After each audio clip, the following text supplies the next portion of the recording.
Okay. It is personal trainer talk with Mr. Doug Blake and Corey Ritter from Body Design University. This is the time once a week we get to answer the questions that are sent in from personal trainers all over the country that are just trying to get to the next level, whether it be in the business side of personal training or the science and get better client results. We are here answering the questions. And Mr. Blake, I got this list of questions. How are you doing today? I'm doing awesome. Yes. Yeah. What's going well? What's new in sunny South Florida? What's new down there in sunny South Florida? Let's see. The weather is great, and just staying real busy. Well, here in Atlanta, Georgia, the weather can't figure out what to do. It got a little warm there, then it got really cold over the last couple of days, and now it's warmed back up. But I'm ready for personal trainer talk. I see all these questions that have come in. I'm ready to rock and roll. Are you ready to make this happen? Yes, sir. Okay. So, guys, just real quick, a reminder, we're from Body Design University, and in 19 days is our next live course for personal trainers that will come in from all over the country to learn the human behavior side of personal training, the exercise science, advanced nutrition, strategic business. We do a 2-week live intensive in Atlanta, Georgia, but we also answer these questions that are emailed in each week. And then we line them up and we get through as many of them as we can each week. So thank you to everyone that continues to send in these questions and allow us to kind of help trainers out there and make this happen. So Doug, let's get started. Yes, sir. I've got 10 here on the rosters. Is this right? Dude, I've got 10, and I got a good one for you. I got a good one for you right up front. Okay, let's go. I'm ready. Are you sure you're ready? Yeah. Let me get my coffee. Okay, I'm ready. Okay. First question. And this is from Anthony. Anthony Barnes is from Chattanooga, Tennessee. And Anthony asks, not sure why I should get insurance. I only train a few people part-time. Okay. Not sure why I should get insurance. I only train a few people part-time. Why should he get insurance?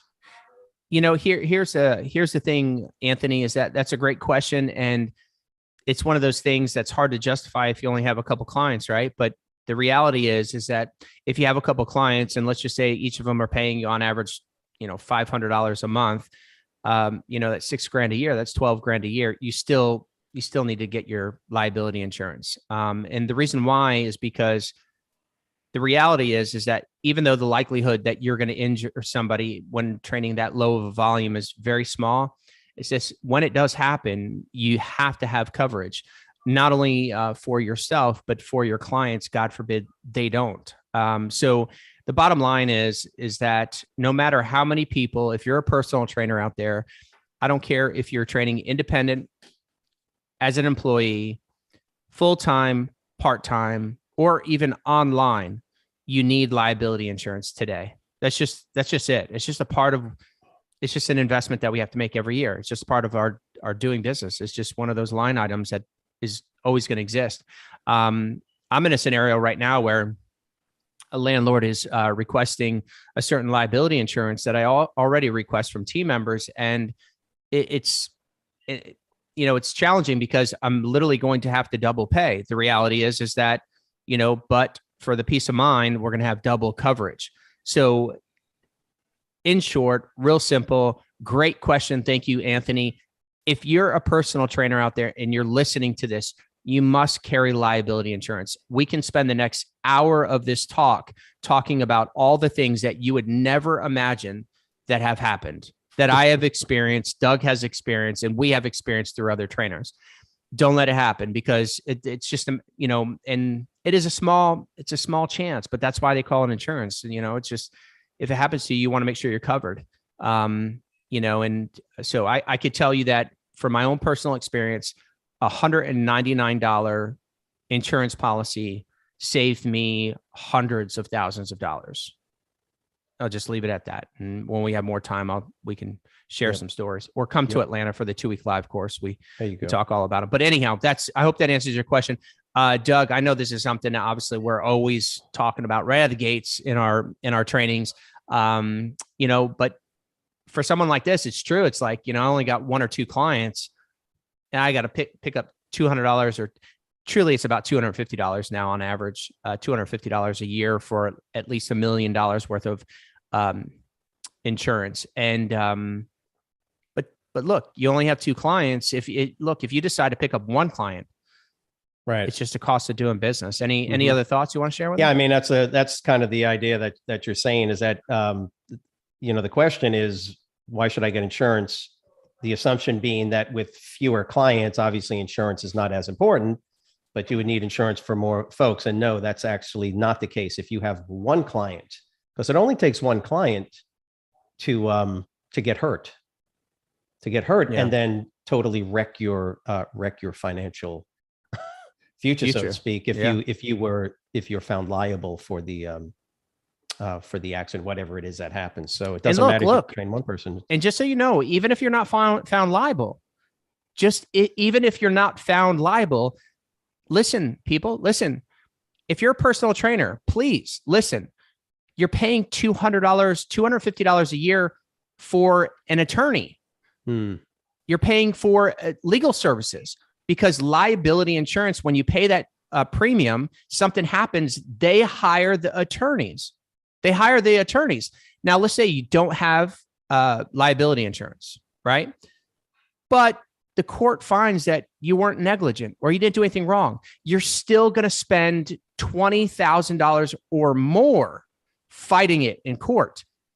So if you have liability insurance, they attach their own attorneys that they use to protect their interests. So you don't have any legal costs. That's how this works.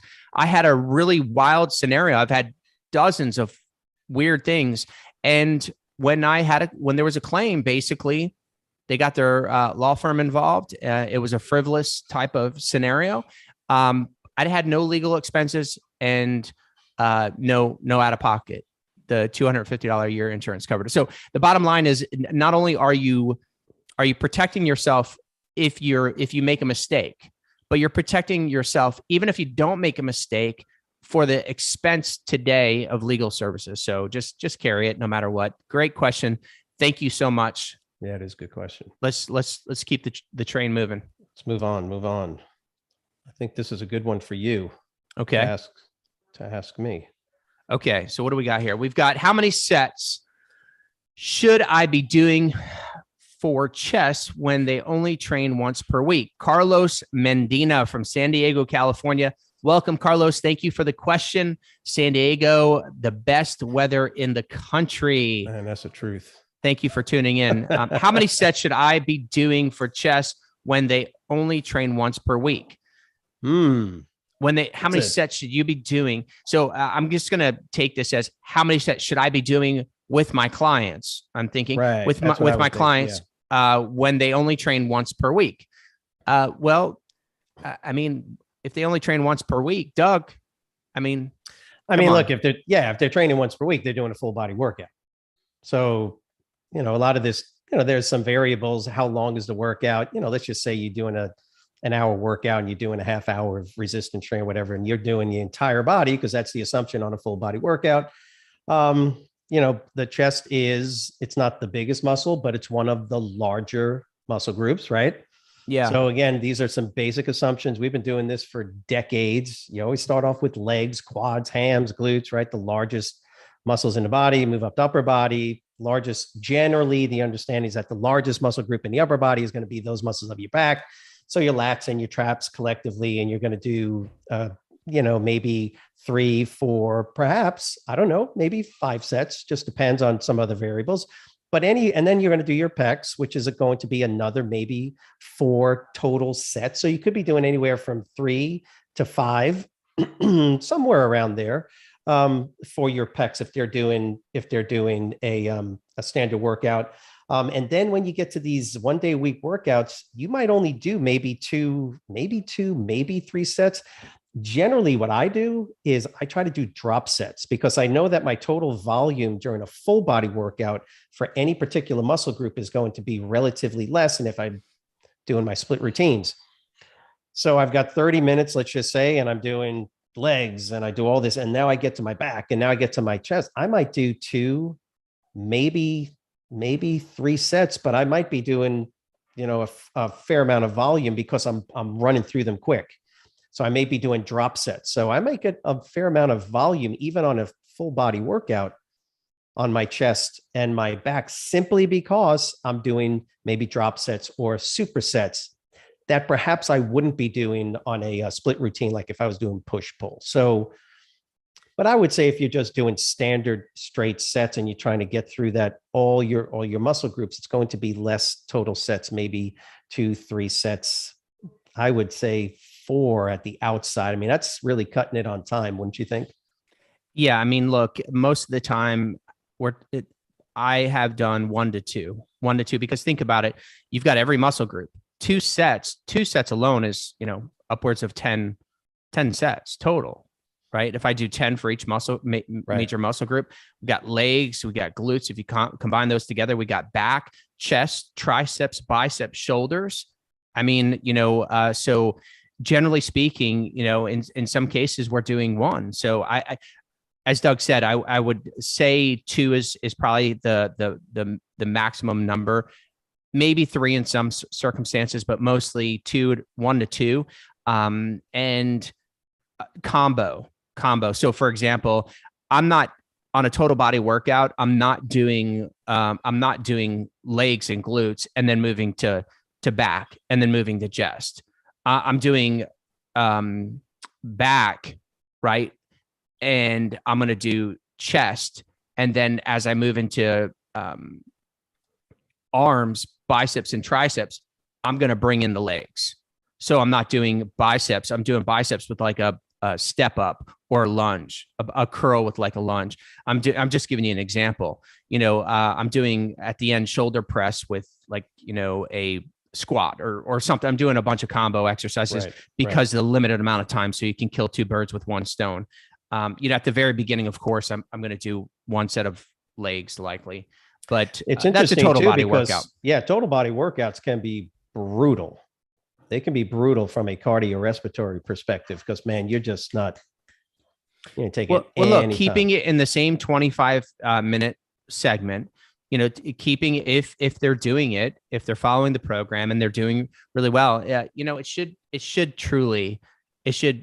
because remember, even if they're training back and biceps, or they're training arms, right? They're doing chest, shoulders, and tris. They should be doing cardio bursts in between and after the triceps and the biceps. So all these workouts with the weight training feel, somewhat similar, right? Because otherwise, think about it this way: like the average client, they can't come in and you like train them for an hour and blast them because they can only train, 1 day a week. I will tell you, Doug, something that we've heard of a lot over the years, and this is always, I've never done this, but you might have done this, or some other trainers have done it, but sometimes people are like, I'm weak on my legs and glutes, right? I'm just giving you an example. So the trainer sets them up on a 3-day split, but they only train them once a week on leg day. This is or they only train them once a week on chest, shoulders, and triceps, whatever it is.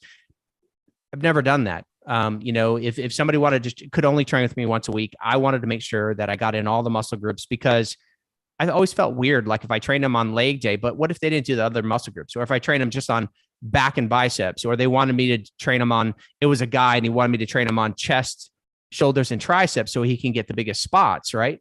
Mm-hmm.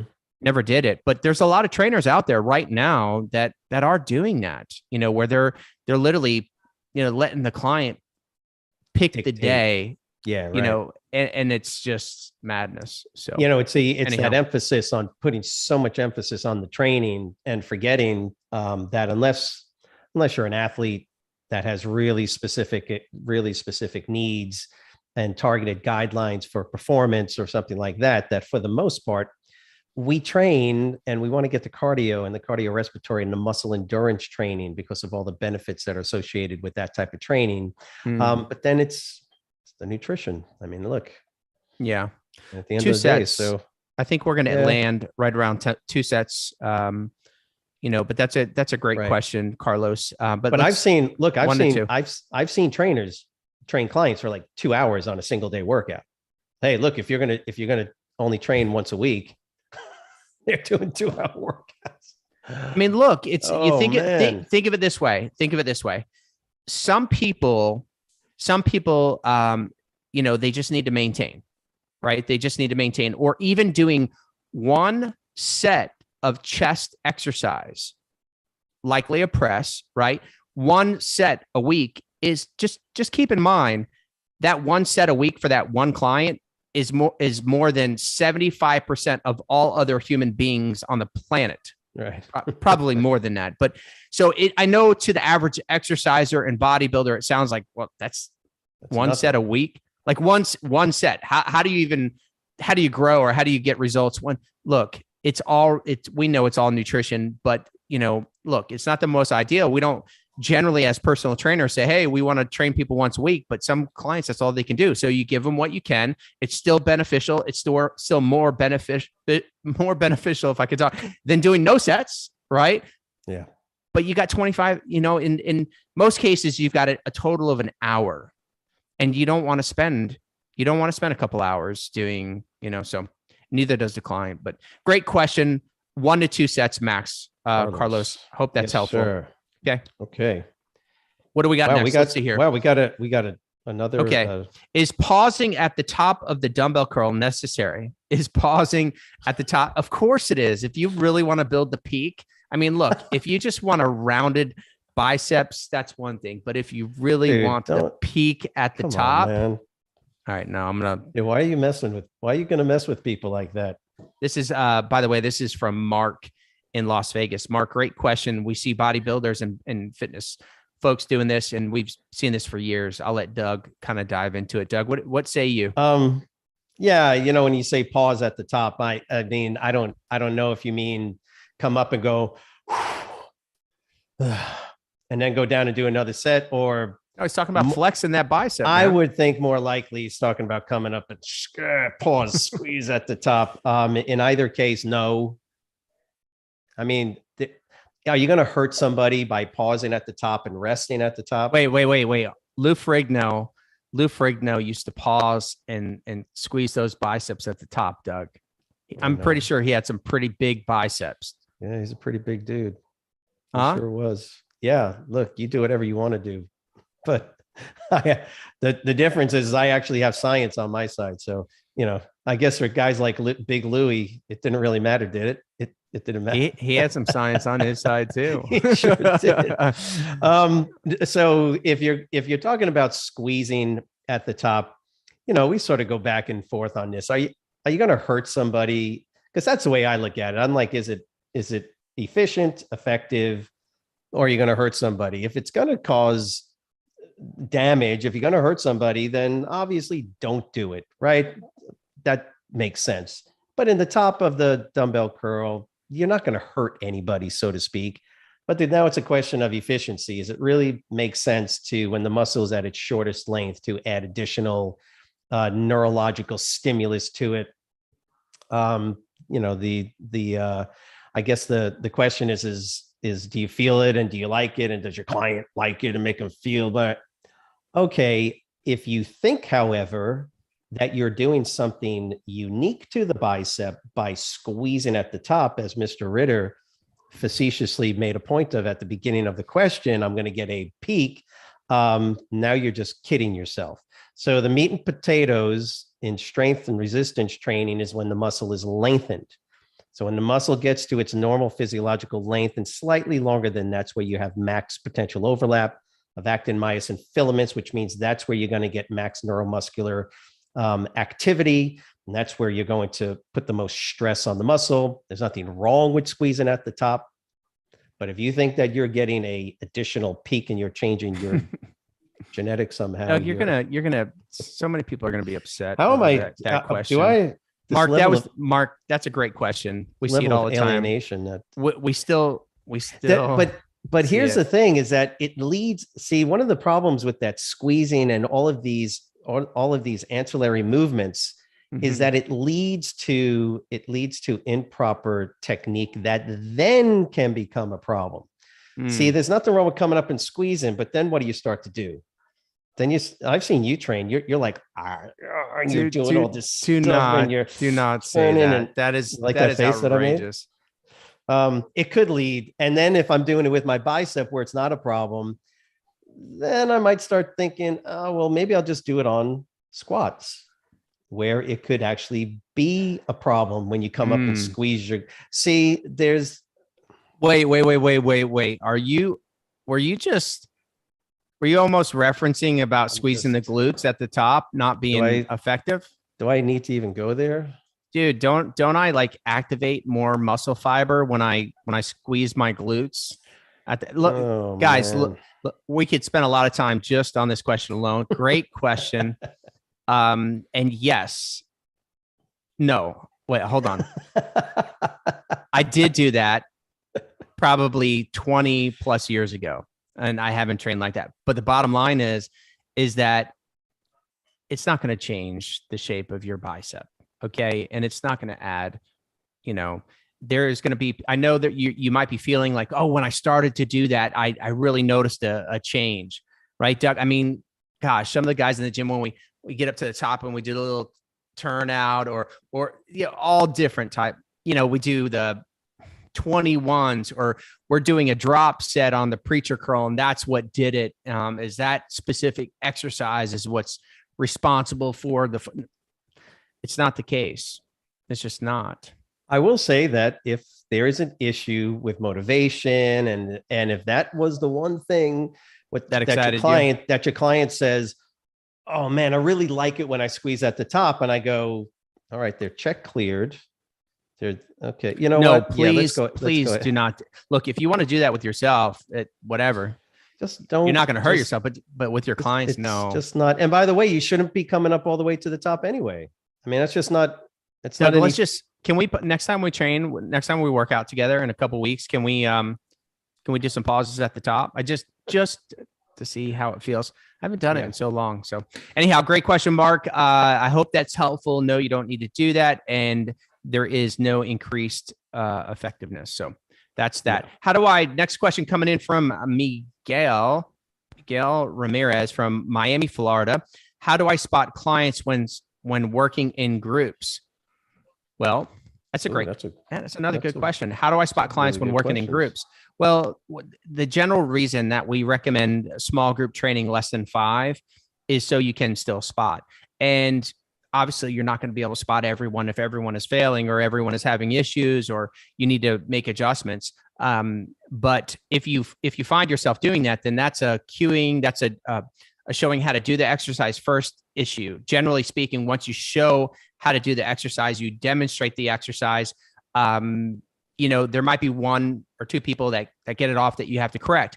But how do you do it? Well, if I'm training 5 people right here and or 3 people, whoever's having issues, I go to them. I just, it's important that I don't overemphasize that I'm just spotting this one client this entire session, but I go over them, I correct them, I get them on point, and then I go over to some of the other clients and I coach them. I continue to coach them through the set and through the exercises and through the repetitions. And that's how you do it. How do I spot clients that are working in groups? You address the clients that need your help at that time, and then you kind of move on. And if you find that it's more often, well, take a little bit more time up front and demonstrating the exercise, and even have them do a very light warm-up type site-specific set so they can get a feel for it before they get into heavier weights. Those are my recommendations. Doug, what do you think? Yeah, I mean, I would imagine that the point is that when clients get fatigued, I mean, when do you normally have to spot somebody? I mean, you're right. If it's a technique issue and I'm spotting them because it's a technique issue, then that's something I need to address outside of just normal fatigue and I'm getting exhausted and I want to do another rep or whatever the case is. I think, I think you're correct. The assumption, of course, is that if we're training 3 people or whatever he meant by a group, not everybody is going to fatigue at the same time, right? And so So, I mean, that's the same thing. So if whether somebody is doing it incorrectly, or as Doug is saying, if they're doing it correctly and you want to just spot them through some additional reps, which you should, if that's what you mean by this, then yeah, you just go to the client, same thing that is getting to failure, and help them get a few more reps. Because look, whether it's one-on-one training or small group training, people, your presence has got to make it so they do things that they couldn't do or wouldn't do in your absence. Does it make sense? So basically, if I coach somebody through 2 or 3 additional repetitions, they feel good about that. And so I would go to that person. And sometimes, Doug, sometimes it is where they go to failure at the same time. It's not a perfect scenario. Right. But that's also why they're not paying me $100 an hour and they're only paying me $50 an hour. Yeah. And they're okay with that. That's also why they point. get to work out with other people versus by themselves. So, at the end of the day, there are scenarios where, people get to failure at the same time in a small group and you can't help them both. And so sometimes you go from one person and the timing is still good to get to the other person. Sometimes you do it with one person and then you say, okay, we're going to do another set. I'm going to spot you on the next set. And then basically you help that other person on the next set get past failure and a few extra reps. Yeah, so it's an important distinction. It's not one-on-one training. I mean, small group training by definition, by design, is a small group training. It's not one-on-one where I would train, where I would literally be hands-on with clients the entire set, with one-on-one. But that's right. That's a premium service in that respect. So, yep. So anyhow, that is to answer your question. That's how you spot clients when working in a group. That is a great question. And it's really important for a lot of trainers out there to know, because the industry continues to grow in small group training. Mm-hmm. That's just the reality. Most all trainers that are thriving are. So yeah. This is a good one. This is from Gary. Gary, you're supposed to put your last name. Gary from Jacksonville. Gary's like, I don't want my last name. Okay, when should I use a physician's release form? And then he adds, none of my clients have any medical issues. When should I use a physician's release form? Well, I mean, normally we use it before they're your clients or before they actually start. So the fact that he doesn't have any clients with medical issues, yeah, I guess I can understand. I guess I can understand that question. But you use a physician's release form when? When do we use it? Look, Gary, two times you use it. Okay, one, generally speaking, we have all of our trainers that we coach use what we call a risk factors threshold. And it's something that was developed by the American College of Sports Medicine, ACSM, and it's a checklist. And the client, it takes them 2 minutes to fill it out. Literally 2 minutes to fill this form out. I've been using it for over 20 years. And if they hit 3 or more factors on the threshold, then it's an automatic requirement of physician's release. And when I say requirement, it's a like for me, that of my business and what I know of being a risk. And the American College of Sports Medicine, it said, look, if they hit 3 or more, there's a flag here. You should have them go see a doctor. So I follow those guidelines. I was never certified by ACSM. I went through ACE. And then obviously now we're partners with NASM and an instructor through the educational partnership through NASM and ACE. But the American College of Sports Medicine was one of the flagships. It's like the mother of certifications from back in the day. And a lot of these certifications use some of those initial guidelines still to this day. That's what I use. So I have a form after they sign the membership agreement and they fill out the health history and they fill out, the informed consent and the release of liability. They fill out another form called risk factors threshold. Takes 2 minutes. If they hit 3 or more, meaning if they check the box that 3 or more exist, and I think there's a total of 10 questions, and it's a yes, no. And if they hit 3 yeses, then they're getting a physician's release before we're training. That's it. The other time is even if they hit 1, they only hit 1, but something doesn't feel right, it doesn't matter. You can require that a client fill out a physician's release no matter what. I've only had to do that, I think, in my career now since 1999, literally twice. but there were 2 occasions where they did not hit 3 or more, which was amazing to me. But they were so deconditioned, or they had some serious injury, that I felt that I wasn't feeling comfortable. I wanted them to see a doctor and get the sign off by a doctor before I train them. So those are the 2 times that you would use a, physician's release. And you go through that screening process right up front. It's something that we have been teaching trainers to do for years to protect them and to protect their clients. We say people come into it and they hire personal trainers to get more fit, right? They to feel better, to get great results, to train in a safer environment, to get there faster. The last thing you want to do is put somebody in a worse position. And if you just go on training them and they flag or something's off, and you don't have them get a release and a doctor, do a physical and just make sure that everything's okay and sign off, you could be putting them at serious risk. So the goal of them hiring you to come in and better themselves just went the opposite direction. And that would be a really terrible thing. So anyhow, I want to add one last thing on that, Doug. I think is important, that sometimes people will get the risk factors threshold and use that, and the client literally flags on 3 or more, and then they don't require a release. I know this sounds crazy, and this is maybe some of the reason that some trainers do it, because it's one of those things you don't want to know what you don't want to know. And so they don't do it. But if a client flags on 3 or more, and that's a protocol, and then you don't have them get a release, I've witnessed this where a trainer had clients that had flagged on 3 or more and then didn't get a release. So the client is literally telling the trainer there's something wrong, but then the trainer did not require before they started training for them to go see a doctor. And, look, I know you want to train people and you want to get paid for that month that they just signed up for, or that 3 months, whatever the case is. But this is a part of being a professional, that this is a right, a standard. So anyhow, yeah. And by the way, my thoughts on them. By the way, just because your clients don't have any medical issues right now, what can happen? Sure. Yeah. 6 months.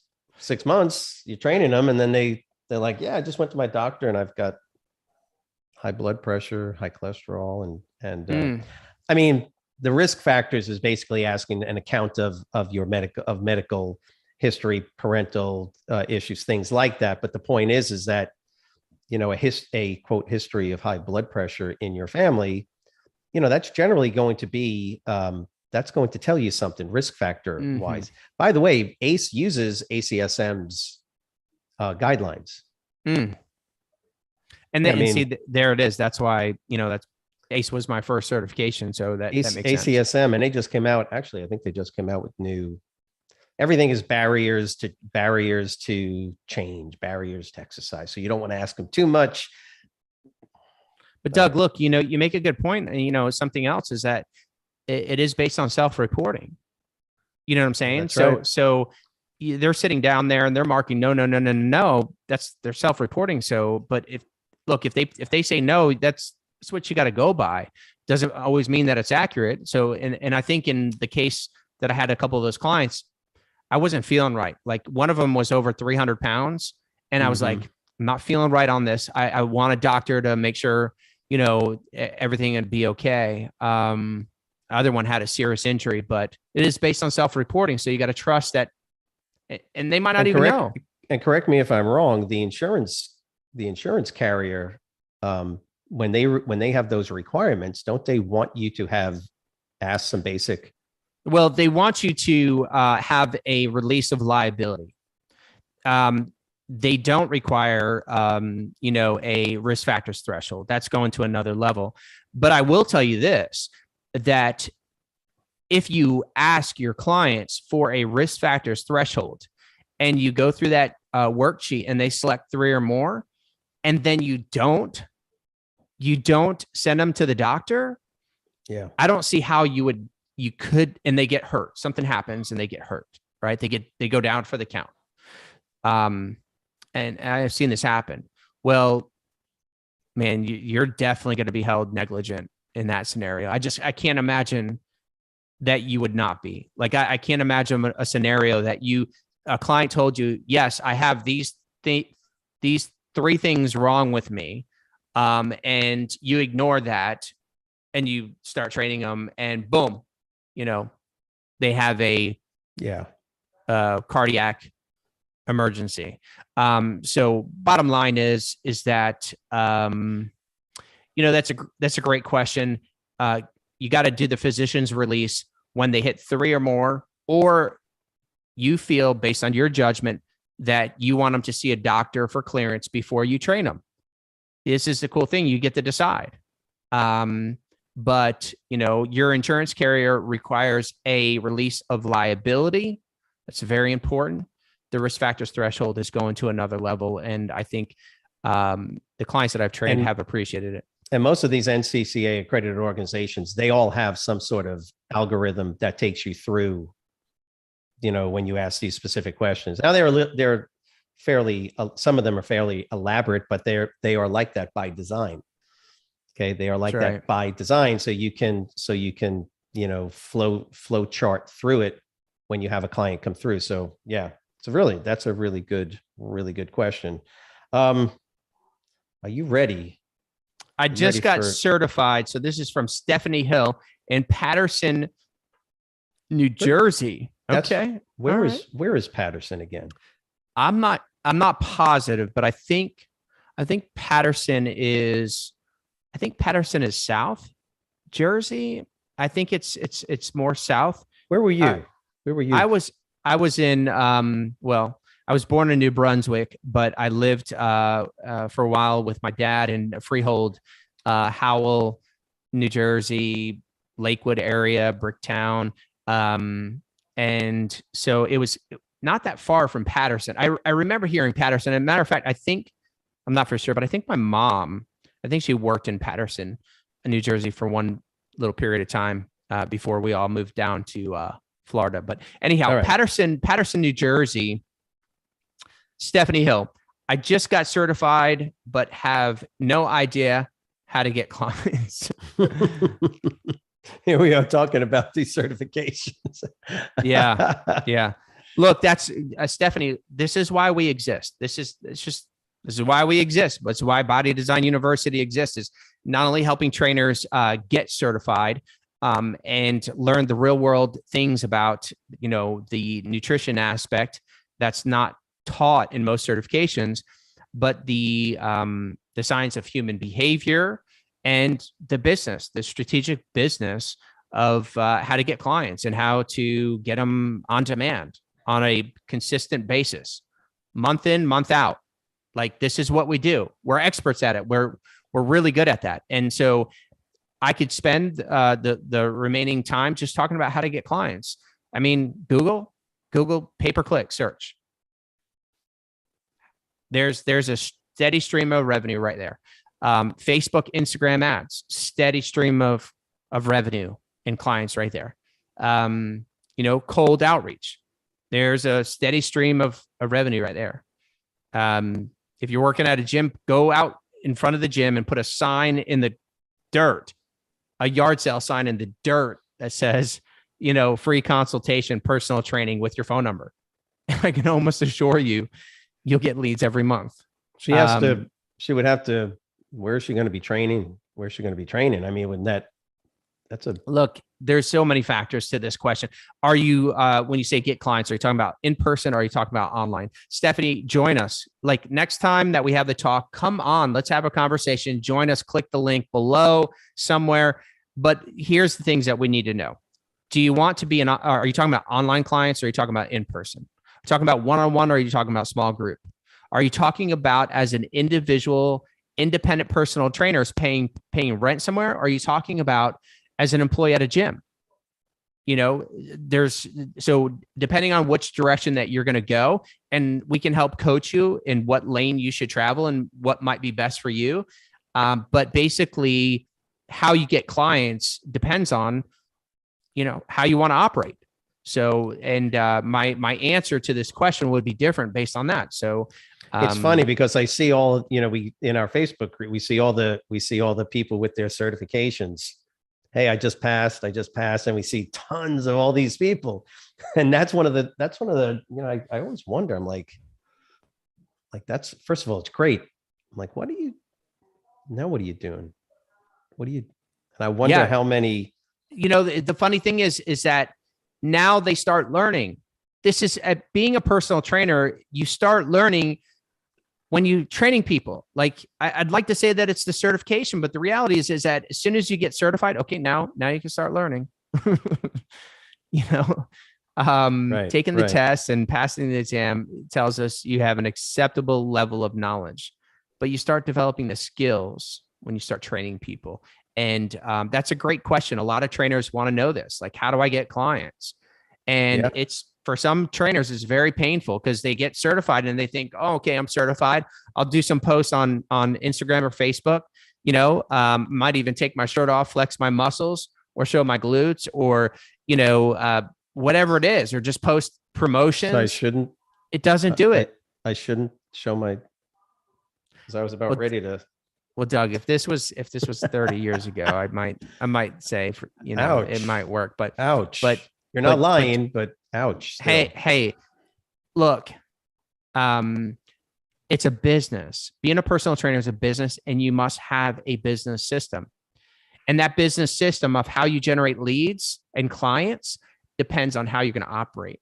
So tell us how you're going to operate. Tell us how you want to operate. If you're not sure, you got to answer that question first. Yeah. Answer that question. Send us back a follow-up question, Stephanie. Join us on this live, personal trainer talk, and we can have a conversation about it. But great question. A lot of trainers want to know the answer to that too. Number 7, Tommy Lopez from Pittsburgh, PA asks, should I give my clients gifts on their birthday? That's a look. It's actually a good question. I think clients that pay this kind of money should get some type of gift. What we've done we switched over, I think maybe about 15 years ago, something like that. Their workout is free. We have what we call a birthday workout.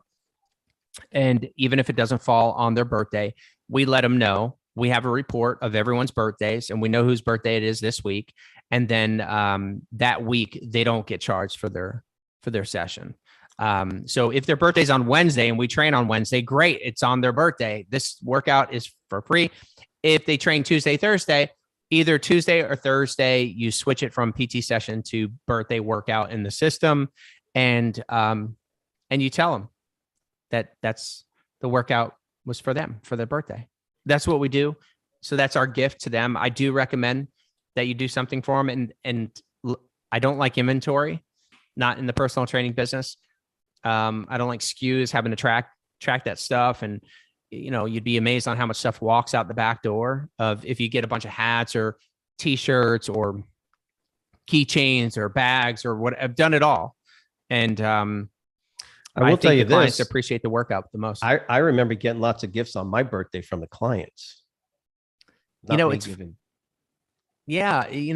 funny. Like that does happen, but Doug, we want to help these trainers not just take, okay, but give. Okay. That's true. That's true. So you're not going to give them, you're not going to give them like a mug or look, just a workout. Just that's my recommendation. Yes. To answer your question, should I give my clients gifts on their birthday? Yes. And let the gift be a complimentary workout. If you're charging at minimum, $40 a session for small group training or up to $100, it's a good value and they're going to appreciate that. It's going to go a long way. Yeah. Some clients aren't going to care. They don't like gifts. That it's not their love language. Some clients are going to be like, oh my God, this is the best thing. I can't believe you did this. Did you say love language? I'm just keeping it real, man. I get it. Okay. All right. Let's move on. What is this next one? We've got Marjorie Brown from Lansing, Michigan. Which is better, standing or seated calf raises?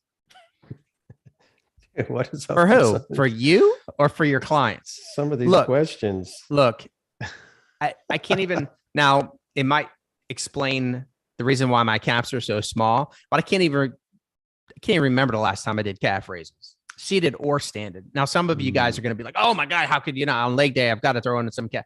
Good. Throw in some calves. But Doug can break it down for you more. That's like training forearms. What's your favorite That's right. forearm exercise with my clients? I'm like, what do you, no, look, we don't. Doug, let's confess though. Let's confess. Years ago. Did I do it?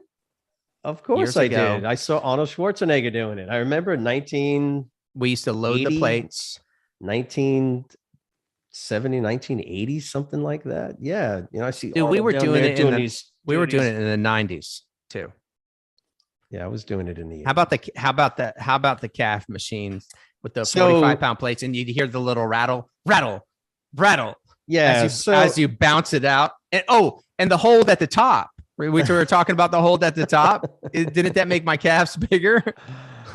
Yeah. Look, we just don't train calves for clients. It's just an unnecessary muscle group to train. But however, okay, to answer the question, it's not one or the other. You're effectively working to do different muscles. Your calf has two main plantar flexors, right? That's where you point your toe down, right? So toe raises. The gastrocnemius, right, which is what we call the calf, right? When you look at the calf right from the back and you see a little diamond, really cool thing. That's your gastrocnemius, but there's a muscle underneath that, it's a much flatter, broader muscle that has similar functions as the gastroc, and it's called the soleus. The gastroc inserts inserts over the ankle, right? But it also inserts up over the knee into the femur. So it's a double jointed muscle. The soleus is only a single jointed muscle. It only works over the ankles. So the assumption, and it's backed up by the science, is that when you flex the knee or when you sit down, right? So the seated calf raise, and you see guys that works predominantly the soleus muscle, the muscle you don't see, but everyone says you still got to build the soleus, and you do, I guess, if you're doing a side chest shot. And then standing calf raises tends to put more emphasis and stress on the gastroc. So it's not one or the other. Anytime I train calf, like from a competitive standpoint, as a competitive athlete, oh man, got to do both. It's kind of like, which is better, regular curls or reverse curls? It's not an either or. You wouldn't do one or the other, would you? No, you've got three muscles you got three flexors in your biceps, right? The biceps brachii, the brachialis, and the brachioradialis. So the brachioradialis is when you do reverse curls, right? So you got to do reverse curls. It's the same thing with calves. Dude, my brother would be so upset. He'd be so upset with what you're saying right now. I mean, I don't know. Why isn't he watching? That's my question. He might be. Is he working? Josh, if you're watching, I'm really sorry about this, but let me pay him a compliment first. My brother's got, which is really odd because my calves are so small. My brother's got these massive calves. I mean, literally like tree trunks as calves, which is really wild, but boy, does he love that. And boy, does he love that seated calf raise. Oh, I think he's probably still doing it today. I don't know. I'll have to check with him, but I hope not. Look, but I guess when it's all said and done, besides competition and all that stuff, for the average client, right? For the average client, you cannot afford to spend 3 to 5 minutes training calf muscles. You can't afford to do that. Not from a monetary standpoint, from a result standpoint. I've got 60 minutes with this client. I am not spending 3 to 5 minutes of it or more training calves. They 90% of all the clients are going to come in to hire you to lose body fat. 90% to lose body fat. Yes, and gain muscle, but it's not in their calves. They're not like, oh, I want to lose body fat and gain muscle in my calves. The bottom line is that you're still working your calves, your gastroc, and your soleus when you're doing squats and lunges and all these other exercises. Okay. Yeah. So Then the other reality is, which is remember better? Which is better is the question, Doug. If it was me and I could only do one, it would be standing because that's going to work both. Whereas the seated is going to sort of minimize the gastroc because the gastroc it gets shortened. And when the muscle shortens, it tends to be weaker. And now there's more emphasis placed on the soleus. So if your bread and butter is generally going to be standing. And then if you have the time as an athlete. How about trainers that are like training clients, Doug? On the calf machine. I'm just thinking about this too. Remember, the other problem let me spot them through the last 5 reps on the calf machine. The other problem is that you have to use a significant amount of weight. See, right. The interesting thing about the calves is that the ankle joint, remember, in biomechanics, you have first, second, third class levers. And the ankle is a lever class that has a very high capability to move resistance. So it's not the same leveraging as the elbow and the hip. Okay. So, even you loading up those plates, you can use a significant amount of weight. Dude, that is not but I right. say that respectfully. It's fair. Look, I do. At the end of the day, that's what's better. I'm not going to recommend doing either. That's just, it's not, okay, Marjorie, not even, there you go.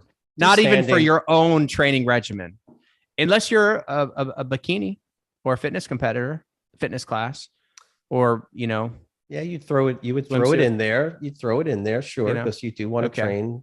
I get it. All right. But you ready for another? Right. Yeah. What's next? What do we got? Let's see. Nathan Thomas is from Philadelphia, Pennsylvania. And he says, I live in Philadelphia and want to start a boot camp style training business. How do I work it in the winter? Cold. Oh, okay. How do you work it with jackets? How do I work? With jackets, hats, and gloves. And I am not playing. Like, that's it. If you're doing an outdoor boot camp, and that's obviously if you're doing an indoor boot camp, that's totally different. The winter doesn't play a role, but you're likely asking because it's going to be outdoor only. So if it's outdoor, how do you work it in the winter? It's cold. I mean, literally is cold.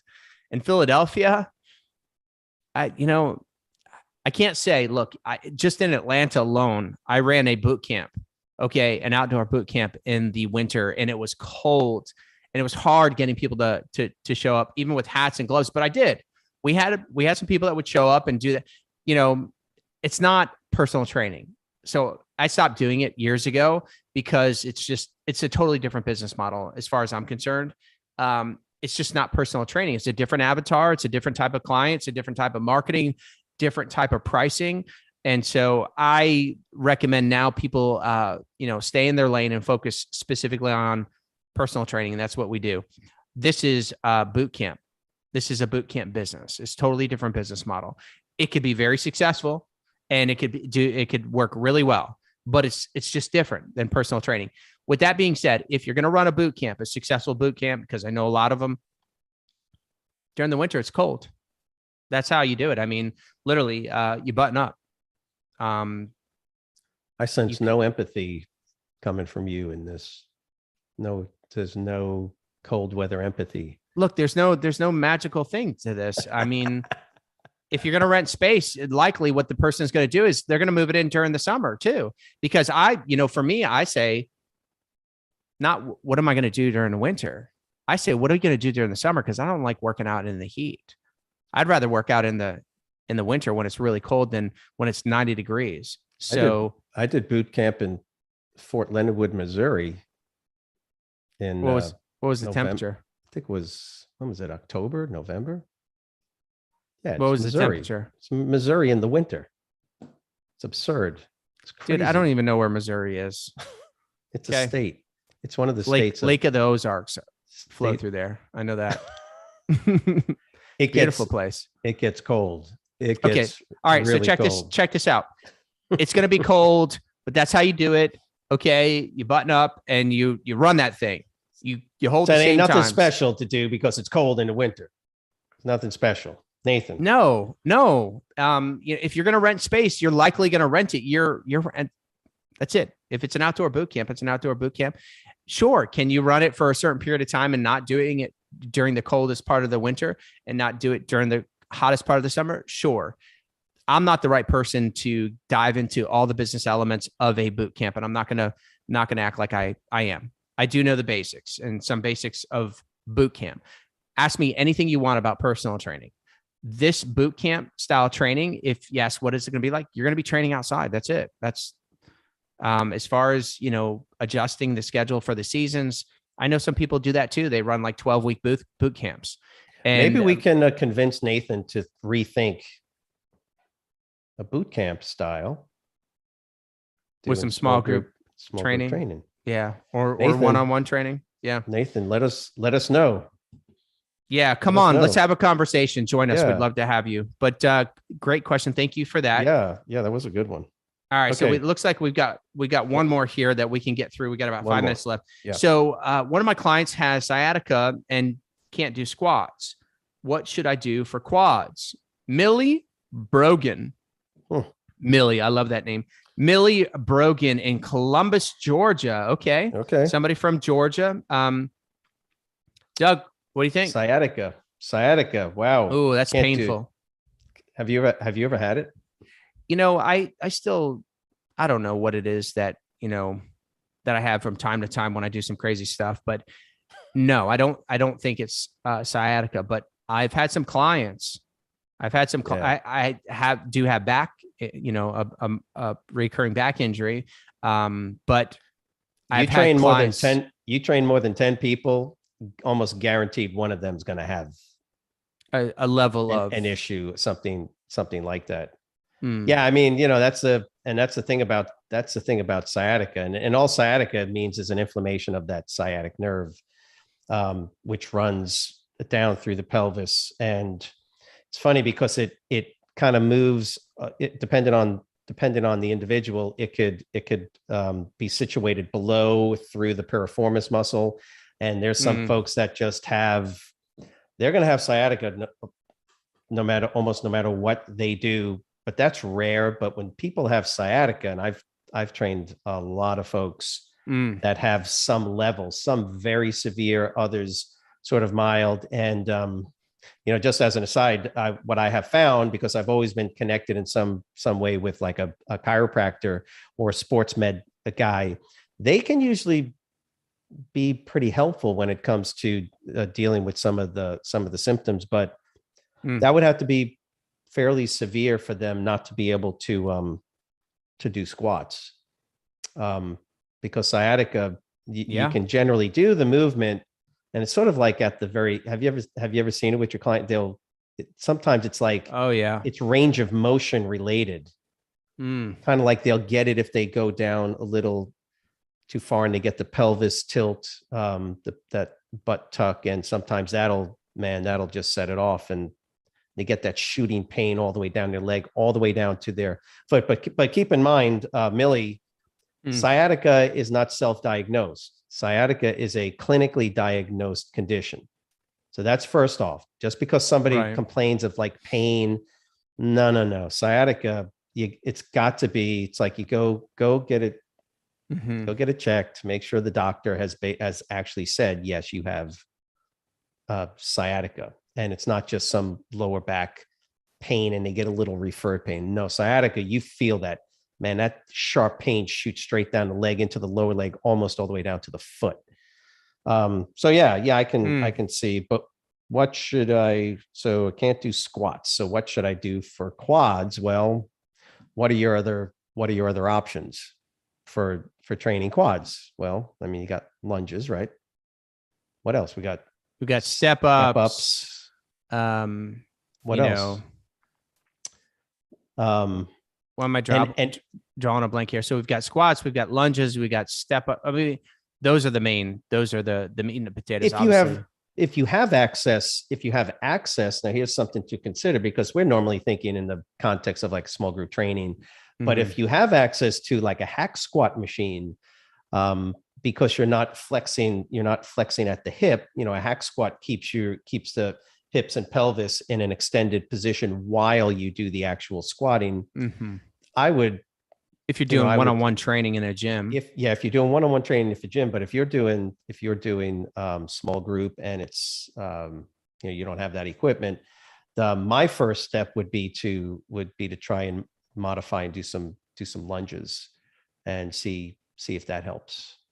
Yeah, Millie, a couple of things that I've had success with over the years with clients with sciatica that would flare at different times.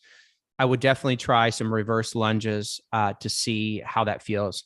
I would try some static step ups. Okay. Those are the two main ones that I would be my go-to. So step up and hold, or? So no, just basically keeping your right foot up on top of the platform and then stepping up, like getting into a position. The client would get into a position where they'd step up and they'd keep it there, and gotcha. And they'd feel it. So it'd be static with their foot on top of the platform the whole time. But look, I've had clients that have had different pain, and then, like, for example, somebody with sciatica can do squats, but they can't do lunges. Right.